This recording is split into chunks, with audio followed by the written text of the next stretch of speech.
o investigación. También vimos los tipos de estudios de investigación por cada enfoque. Bien, entonces hoy día, vamos a bajar un poquito. Ya. Vimos bueno, esto es para la parte experimental, que es la última parte. Y les dejé como tarea académica que presenten su diseño y su tipo de estudio, ¿verdad? ¿Cuál es el diseño de investigación? Perfecto, el diseño de investigación y su tipo de estudio. Y hay algunos grupos que me han enviado, pero faltan todavía. Bien, entonces vamos a ver la clase 11, que también ya tienen subida su clase 11 ahí en el Drive. Vamos a ver la parte de población, muestra, que es el tema 11, un poquito conocer la fórmula. Luego más abajito vamos a ver la parte, bueno, aquí hay algunos casos de cómo se saca la población y muestra. Y luego, después de esta clase 11, vamos a avanzar un poquito con la parte de la clase 12, que es la operacionalización de variables, un poquito para conocer la parte de las variables. ¿Ya?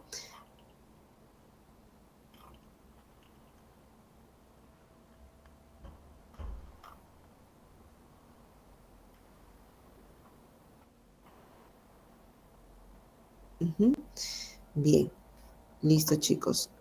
Entonces, voy a comenzar a proyectar la parte, la clase 11 para empezar la clase. Nos está quedando solamente 3 clases, la 11, la 13, la 14 y la 15. Con eso ya terminamos el curso.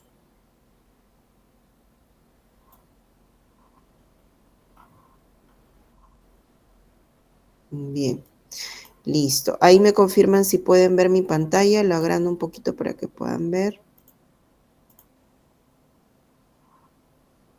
Sí se ve, doctor. Bien, gracias, Kelly. Bien, vamos a ver población y muestra.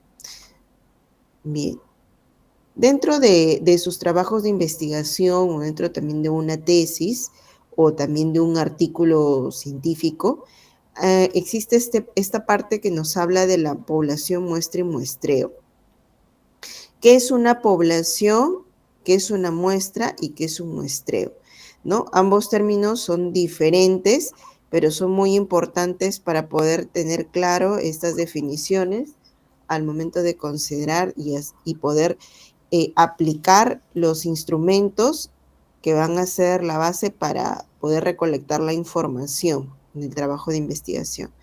Entonces, por ejemplo, la población es el todo, es un conjunto, ¿no?, de personas, en este caso de estudiantes, sobre los cuales se va a realizar, ¿no?, el estudio, se va a aplicar los instrumentos y se va a realizar el estudio.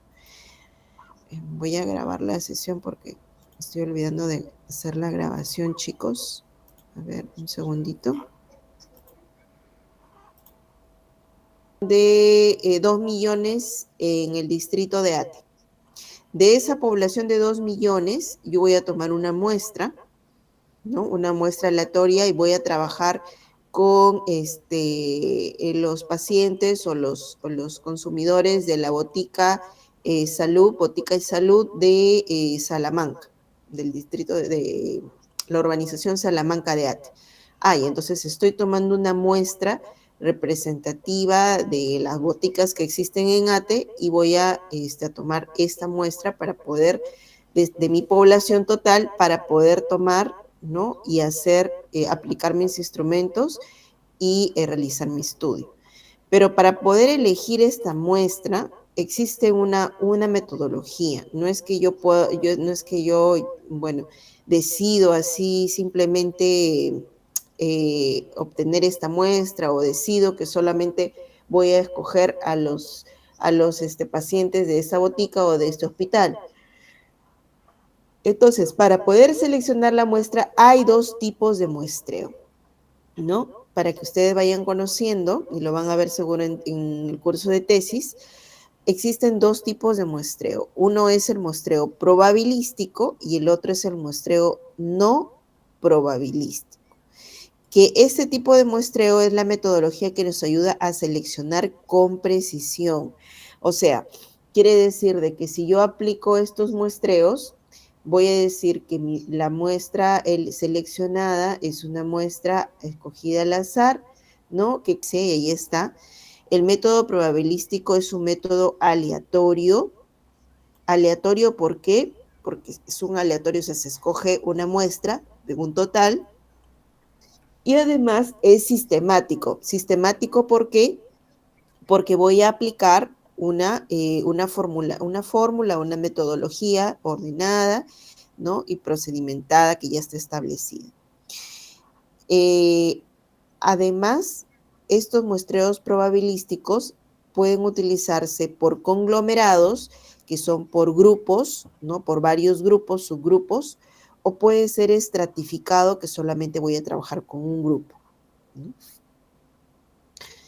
Todos los muestreos probabilísticos, todos interviene una selección de muestra y tienen las mismas posibilidades de ser seleccionados.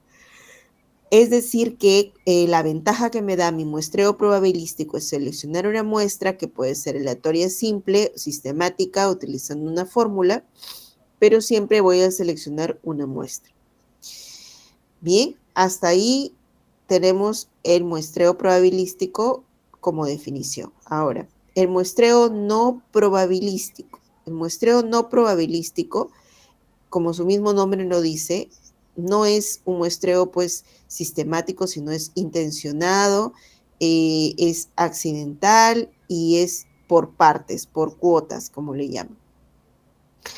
Y en ese tipo de muestreos no probabilísticos no interviene una selección de muestra y solamente algunos tienen la posibilidad de ser seleccionados y aquí vale o prima la intencionalidad o la selección del investigador, ¿no? O sea, aquí, por ejemplo, los criterios los da el investigador para poder seleccionar este tipo de muestra por el muestreo no probabilístico. Ahora, la muestra puede obtenerse seleccionado el tipo de muestreo, ¿no? Y si se requiere mayor precisión, se utiliza una fórmula, ¿no? Pero siempre para utilizar la fórmula se tiene que conocer la población y algunas variables que nos piden las fórmulas para poder obtener la muestra. A continuación voy a explicar las fórmulas. Por ejemplo, para calcular el tamaño de una muestra cuando no conocemos la población. Es decir, yo vivo en el distrito de Ate, ¿no? Un ejemplo, vivo en el distrito de Ate y no sé cuántos pobladores existen en el distrito de Ate, no sé cuántas personas, personas residen en el distrito de Ate. Estimo que debe ser 2 millones, estimo, pero no sé la cantidad exacta. Entonces, cuando no conozco la población exactamente, entonces aplico esta muestra, este tipo de fórmula para poder obtener mi muestra. ¿Y en qué consiste? ¿No? Como ustedes ven la formulita ahí en el cuadrito, ¿no? Aquí ven una formulita donde n es el tamaño de la muestra, la z en mayúscula viene a ser el nivel de confianza, ¿no? El nivel de confianza elevado al cuadrado, que siempre el nivel de confianza es 0.95.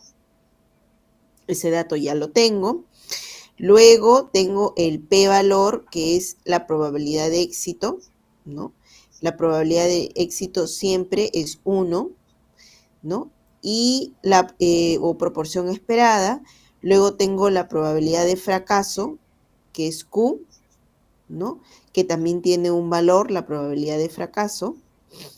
Y luego tengo el D en el denominador, el D, que viene a ser el error máximo admisible. El error máximo admisible en este caso es 0.05.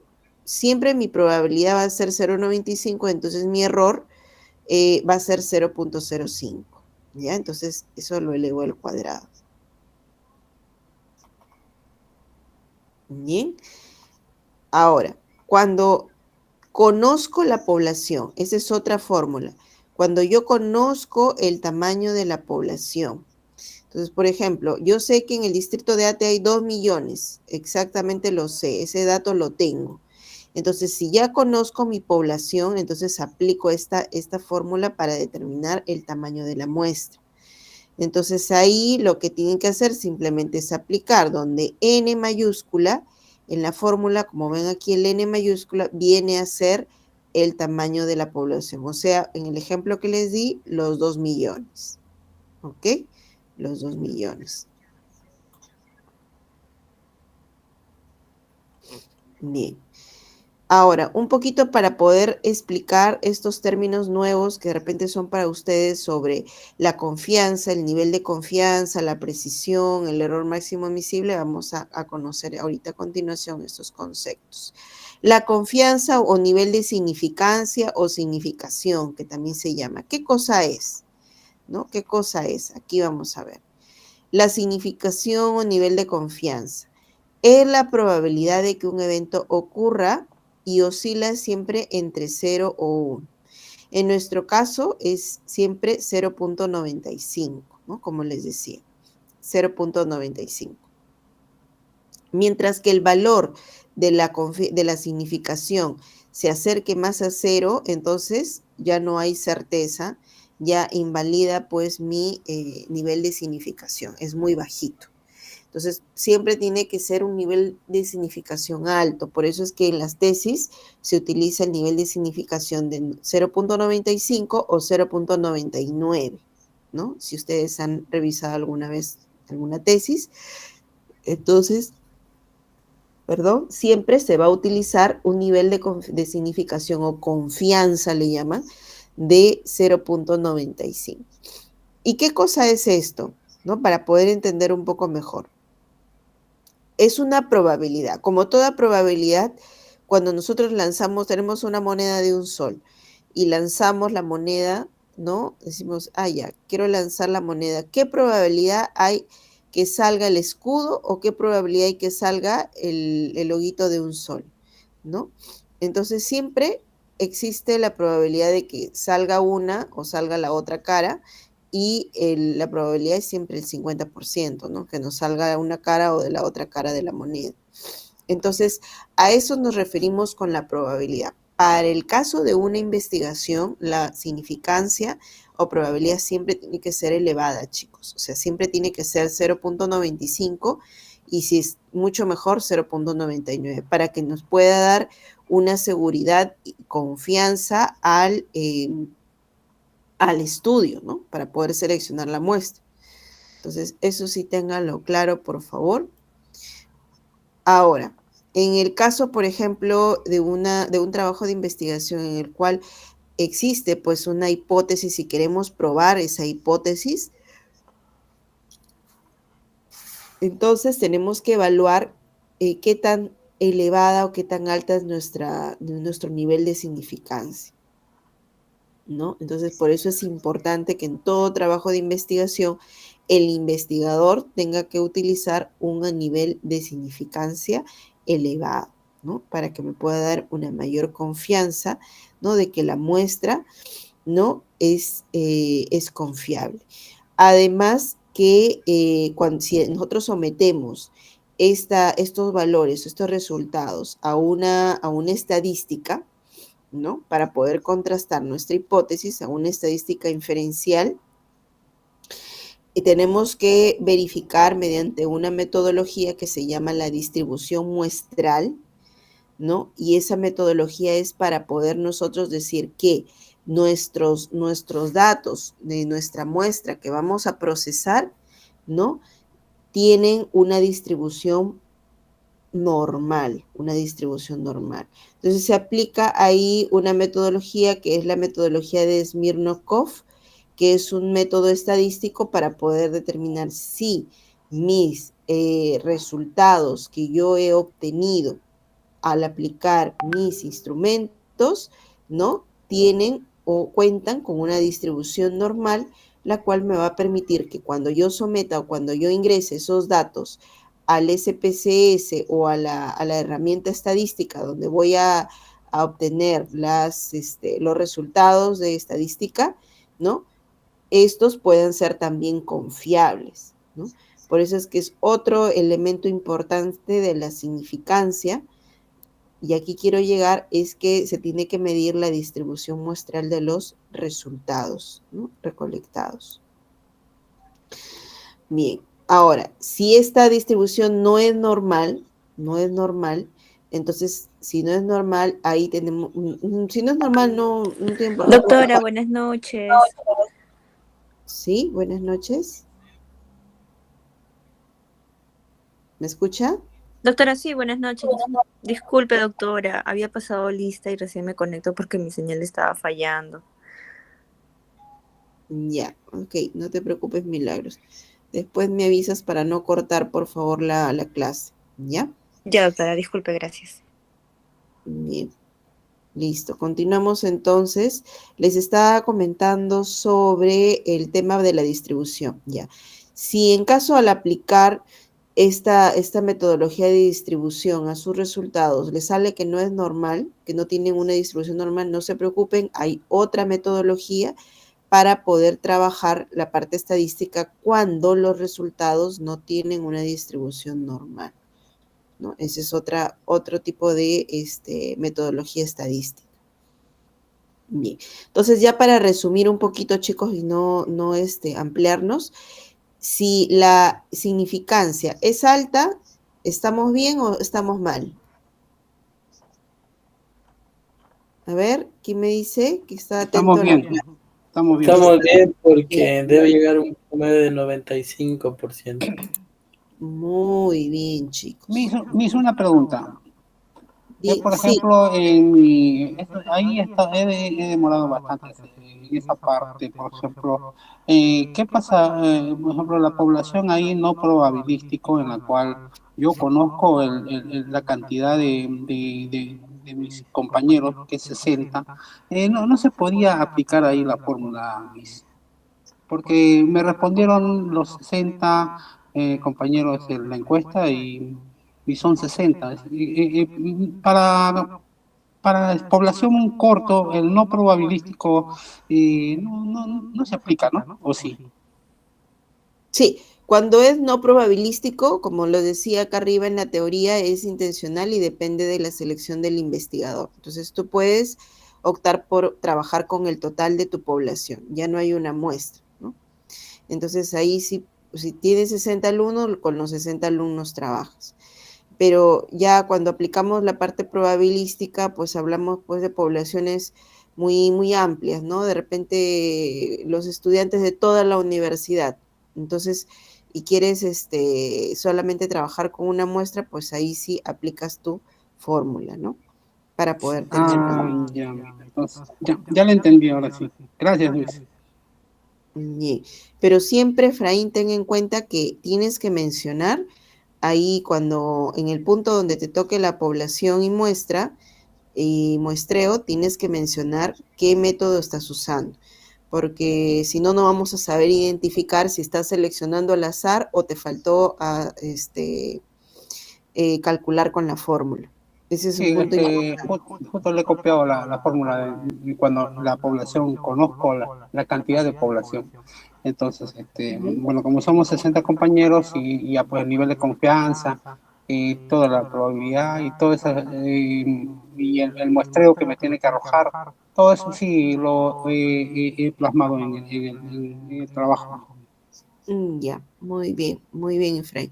Ustedes para su entregable solamente tienen que aplicar la fórmula, ¿no? Todavía no, o sea, nada todavía se va, digamos que, ¿cómo les puedo decir? O sea, en su trabajo entregable, ¿no?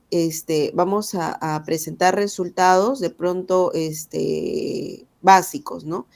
Si pueden llegar hasta su estadística inferencial, sería adecuado, pero si es que no, no hay problema. En esa parte, como estamos todavía aprendiendo estas herramientas de población, muestra, diseño, muestreo, este, es tolerable con ustedes porque todavía estamos aprendiendo. La idea o el objetivo del curso es que ustedes al menos sepan cómo se aplica, ¿no? Qué significa cada fórmula, qué es una población, qué es una muestra, cómo lo van a determinar, qué tipo de muestreo van a usar, o sea, que identifiquen bien esos puntos para que más adelante, ¿no? Quizás ya en el curso de tesis 1, tesis 2, ya ustedes ya van a tener ya mayor detalle y ya lo van a poder aplicar, ¿no? Más ampliamente, ¿no?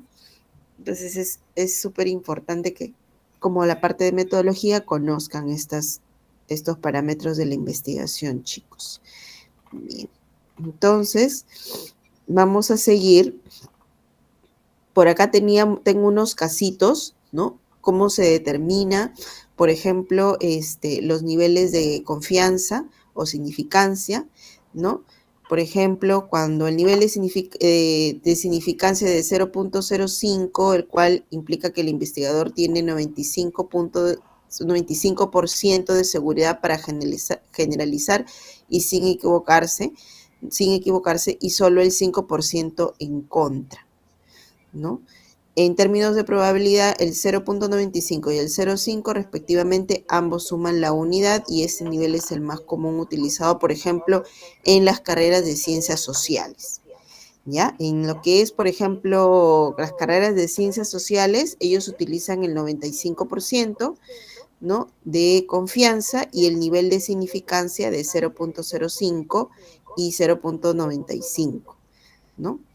Pero en nuestro caso, en el caso de salud, que es farmacia utiliza otro tipo de significancia, ¿no? Que es la significancia de 0.01, el cual significa que nosotros tenemos la confianza del 99%, ¿no? A su favor y 1% en contra, ¿no? Para poder asegurar más precisamente los valores que ustedes obtengan dentro de sus resultados. Por eso es que para la parte de salud, en las tesis ustedes podrán encontrar que menciona 99%, ¿no? Por ejemplo, en las tesis o en los artículos experimentales o algunos donde se aplica la estadística, ¿no? Y hacen, por ejemplo, tratamientos para pacientes, tratamientos de medicamentos, y aplican la estadística inferencial, pues trabajan con esta significancia, ¿no? Y confianza del 99%. Entonces, ustedes siempre van a utilizar la significancia de 0.01 y 0.99. Eso es para que lo tengan en cuenta, eso es para lo que son estudios, por ejemplo, de ciencia de la salud, lo que tiene que ver con medicamentos, lo que tiene que ver con, por ejemplo, pruebas en vacunas, estudios clínicos, también para pruebas, por ejemplo, poblacionales, para casos controles, cohortes, estudios experimentales, etcétera, etcétera. Todo lo que tenga que ver con aplicación a pacientes, ¿no? Y para el tratamiento, la comprobación de resultados con tratamientos médicos. Bien. Para otros tipos de temas que son de las carreras sociales, por ejemplo, un nivel de satisfacción, ¿no? O por ejemplo, quiero saber el rendimiento académico de alumnado, o quiero saber las características, ¿no? No sé, las características sociales de una determinada población o de determinados estudiantes o facultades. Entonces, esas ya son otras carreras y utilizan esta significancia de 0.05 en sus tesis o trabajos. Bien, ahí quedó claro, chicos, esos dos niveles. Casi en sección salud mismo hay mucha holgura para poder equivocarse. Eso es lo que significa el nivel de significación, creo. Correcto, correcto. No hay mucha holgura porque estamos tratando con resultados que luego van a ser utilizados para un tratamiento o para poder definir variables muy importantes, ¿no? Que tienen que ver con la salud. Entonces no hay espacio para error, ¿no? Muy bien. Listo. Entonces, para terminarle el nivel de significación, si ya vamos a hablar de la parte estadística, ¿no? Entrando ya a la parte estadística, ¿no? Hay una diferencia significativamente estadística que solamente, ¿no? Se logra, ¿no? Cuando hay evidencias estadísticas de que hay esa diferencia. Si no hay evidencias estadísticas, es decir, que mediante los resultados, ¿no? Exista un valor, un p-valor que de repente en su estadística inferencial obtienen un p-valor, ¿no? Muy bajito, ¿no? Entonces no hay, pues, no hay una aceptación de las hipótesis, ¿no? Entonces no se acepta la hipótesis alterna y se acepta la hipótesis nula, entonces el estudio, pues, queda no comprobable, ¿no? Entonces la idea es que cuando se aplique la estadística, utilizando el nivel de significación del 0.99, ¿no? Podamos nosotros obtener un p-valor, ¿no? Bueno, le llaman algunos el alfa, otros le llaman p-valor, otros le llaman z. Hay diferentes denominaciones para el resultado de la estadística inferencial. Entonces, lo importante es que ese valor que van a obtener, pues, sea menor, mayor a 0.01. Eso es lo importante. Si es menor, ¿no? Y ya se acerca a cero, pues ahí hay un riesgo, ¿no? Ya no hay aceptación de la hipótesis alterna. Ya lo vamos a explicar un poquito más adelante para que me puedan entender, ¿no? Bien. Listo. Por acá vamos a ver los muestreos probabilísticos, un poquito ampliando los métodos probabilísticos, los muestreos probabilísticos, donde aquí aplican que todos los integrantes de la población en el estudio tienen la posibilidad de ser seleccionados por el investigador y todos participan en el sorteo o azar, ¿no? Y dentro de los probabilísticos está el aleatorio simple, que es un muestreo que consiste en el sorteo de todos los integrantes de la población, dándoles la posibilidad de que sean elegidos para conformar la muestra, y se realiza por ejemplo, pueden ser mediante tablas, ¿no? Con números aleatorios, o determinando previamente el tamaño de la muestra. Ese es el aleatorio simple. Mientras que el sistemático es otro tipo de muestreo, ¿no? Que nos permite nosotros, por ejemplo, si tengo la totalidad de una población, aplico la fórmula, ¿no? Y obtengo, ¿no? Mi muestra, y esa muestra, si queremos, por ejemplo, una muestra de 10, dividimos la población, que es n, entre 10, y se obtiene una k, que es la constante. Perdón. Entonces, en el ejemplo, tengo la letra K, tengo la letra K que vale 80. ¿Qué es 80? 80 es mi población, que es el N mayúscula. Lo divido entre 10, porque 10 viene a ser el número de grupos que voy yo a dividir. Entonces tengo 8. Tengo mi K, que es 8.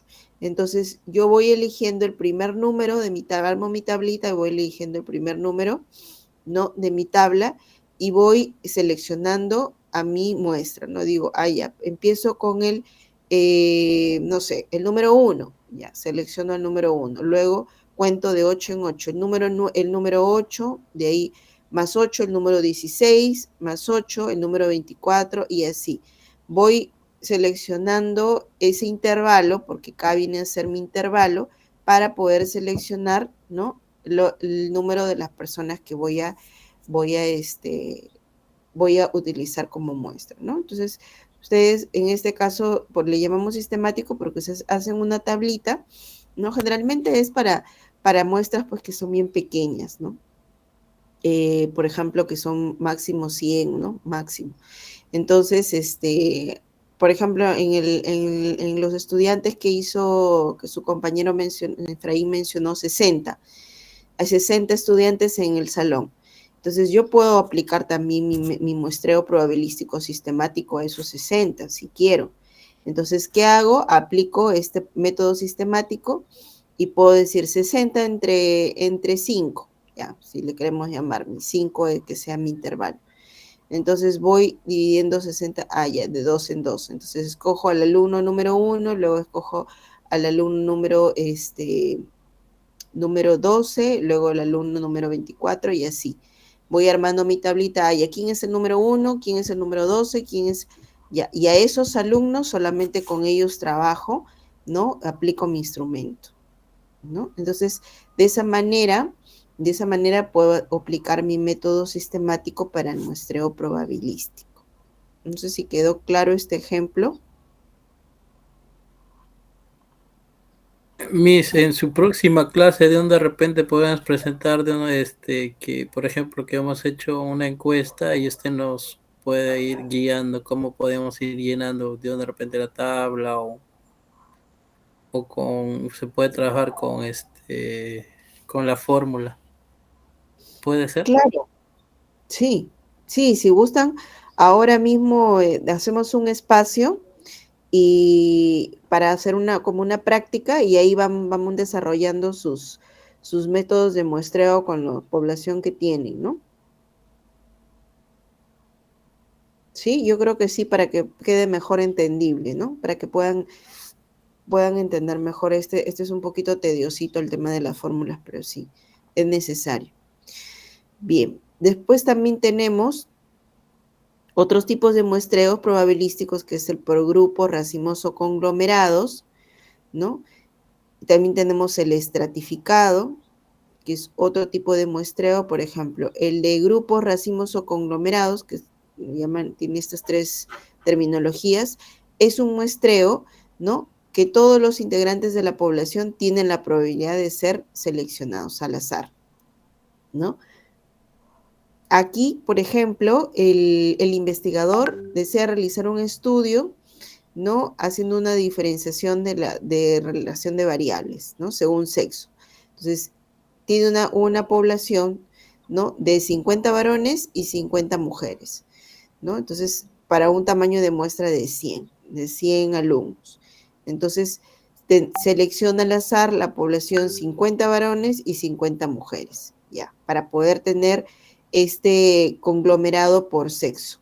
Entonces, trabaja así, de esa manera, ¿no? Ustedes también, si quieren utilizar un muestreo por conglomerado o grupo o racimo, entonces, no sé, del salón que sean 60 alumnos, pueden escoger 40 mujeres, 20 hombres, ¿no? Dependiendo cuántos alumnos, hombres y mujeres existen, ¿no? Entonces, pueden hacer también utilizar este tipo de muestreos por grupos, que es por sexo.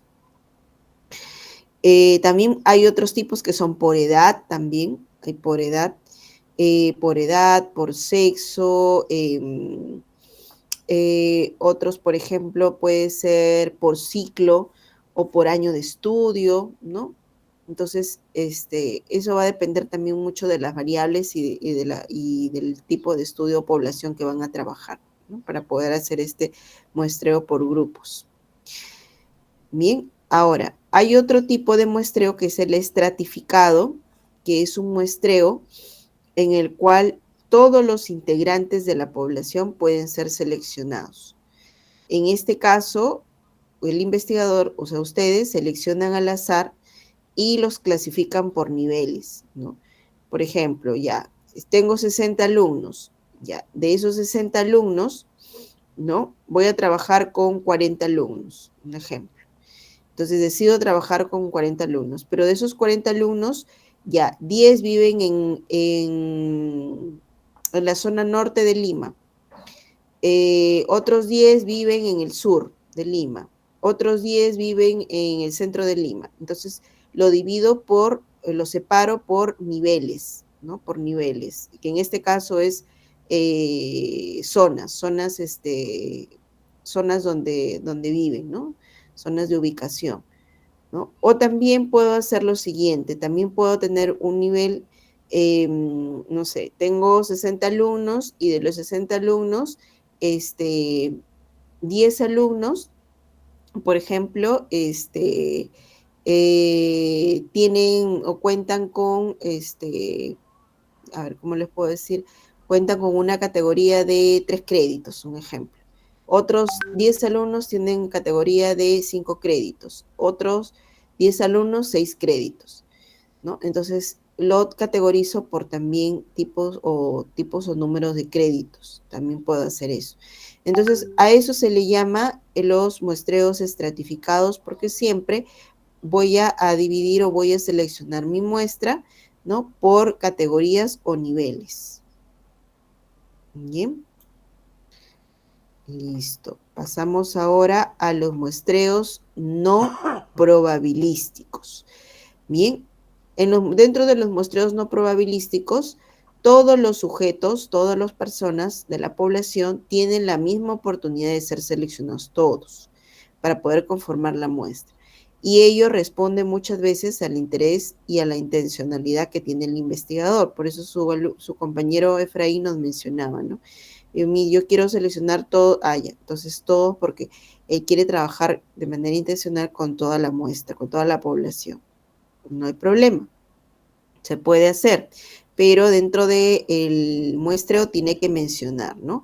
El muestreo utilizado para el presente estudio es un muestreo del tipo probabilístico, es decir, todos los estudiantes de la población, que son 60 estudiantes, serán seleccionados para conformar la muestra de estudio.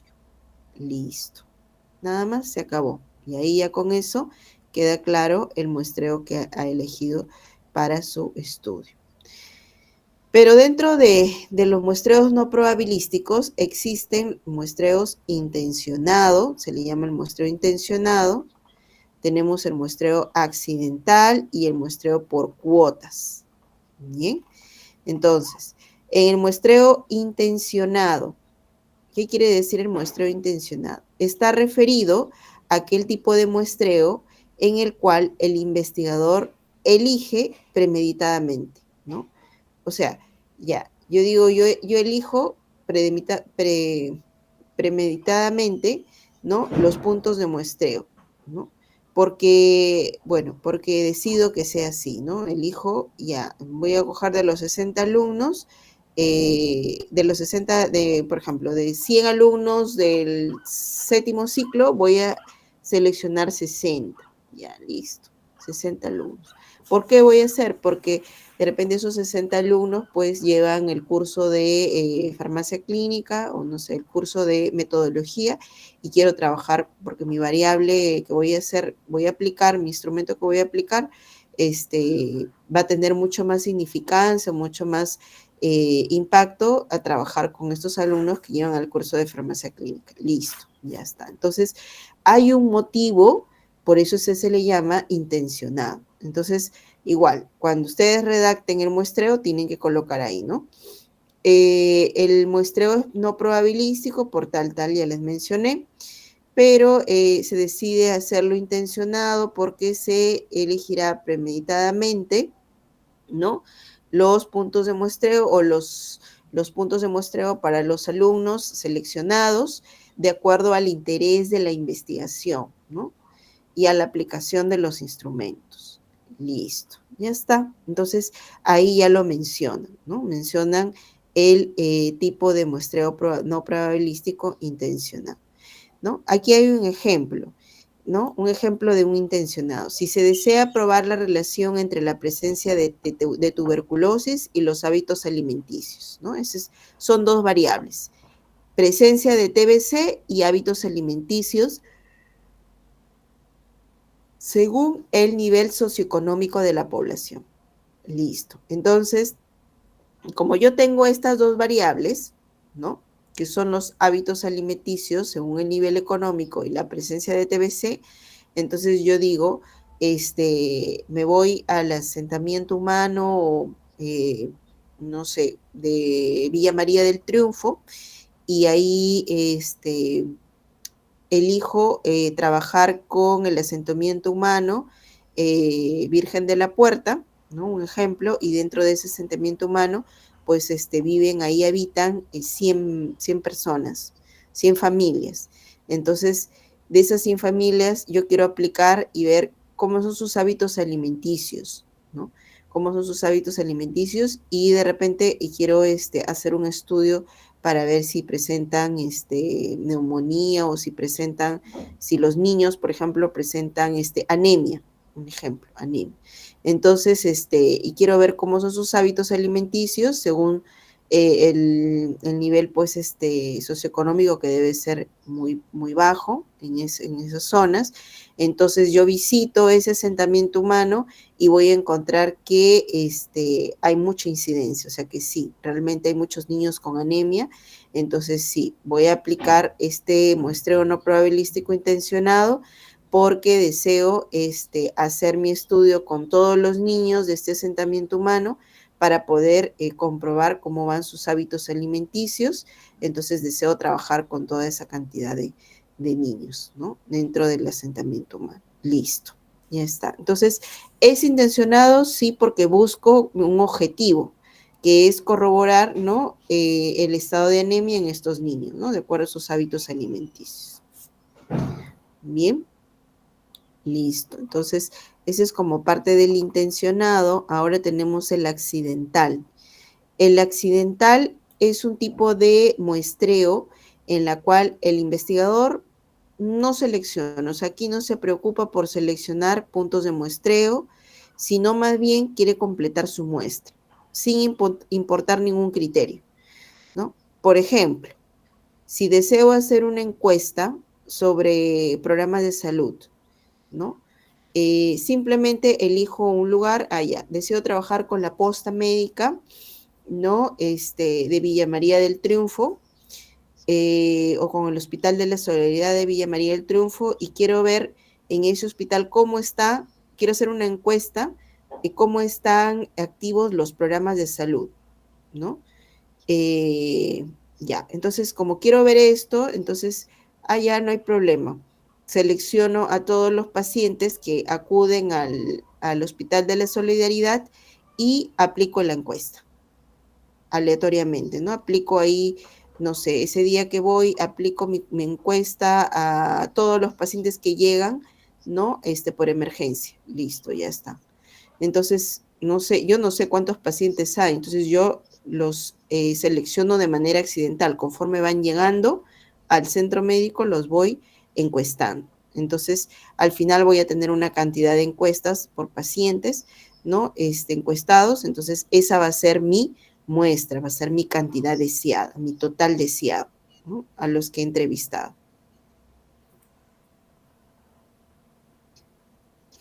Listo. Ahora tenemos por cuotas. Por cuotas.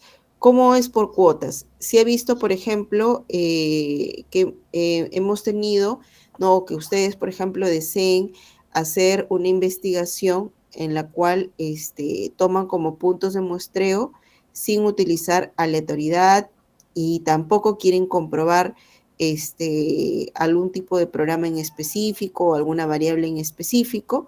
Entonces solamente quieren completar su muestra. Entonces aquí, ¿no?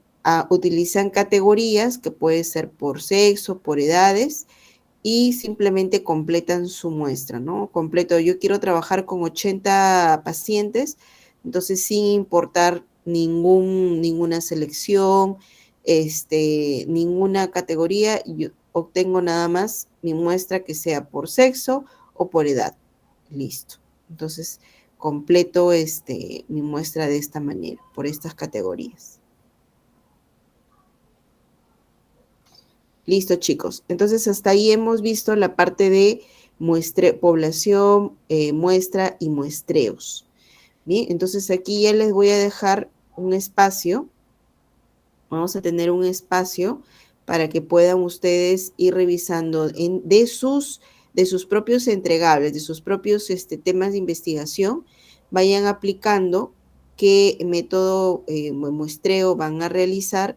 Si van a usar una fórmula, vayan revisando la fórmula, ¿no? Con la población para que determinen cuánto es su muestra y también identifiquen cuál es su método de muestreo que van a utilizar.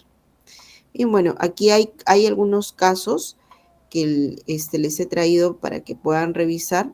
En realidad, son casos en los que se aplica también el tipo de muestreo, pero para hacerlo de manera más práctica vamos a trabajar con sus poblaciones que están viendo ustedes dentro del entregable que tienen que trabajar. Bien, chicos, entonces les voy a dejar un espacio y aprovechamos y nos vamos al break también. A ver, son las 8:48. ¿Cuánto tiempo ustedes creerían? Yo considero que podría ser una media hora. No sé, a ver, me comentan, sugiero que sea una media horita porque es algo rápido. Y nos tomamos el break, que son 20 minutos más la media hora, entonces estaríamos regresando en una hora aproximadamente. A ver, me comentan si están de acuerdo.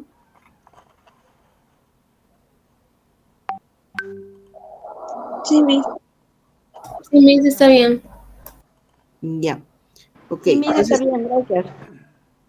ya, perfecto. Pero al regresar me van a mostrar grupo por grupo cómo han determinado su muestra, su población y su muestreo, ¿ya? Para poder evaluar la parte de los tipos de muestreo. Bien, chicos, entonces regresamos. Son las 20:48. Estamos regresando en una horita a las 9, 20:48, ¿no? A las 9:40 regresamos, por favor. ¿Ya? 9:40 estamos regresando todos a la sala. Ya, doctora. Listo.